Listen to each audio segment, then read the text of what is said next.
pagkakaisa. Walang malapit at malayo sa ating pagsasama, pagkat sa PUP tayo ay pamilya.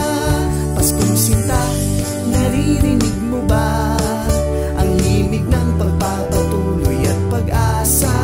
Walang mahirap na pagsubok at problema, pagkat sa PUP tayo ay pamilya. Disyembre na naman, narito na tayo sa huling buwan ng taon, kung saan tayo'y nagtitipon, aalalahanin ang nangyari sa buong taon.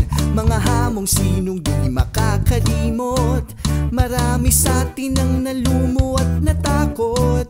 Iba pang pagsubok na dumating kung saan tayo napraning, ngunit pinili nating harapin. Sa pagkalubog tayo'y umahon, pinili na bumangon, pagpapala ng Panginoon. Paskong Sinta, yun na pang nadarama, damdamin ng pagbibigay at pagkakaisa. Walang malapit at malayo sa ating pagsasama, pagkat sa PUP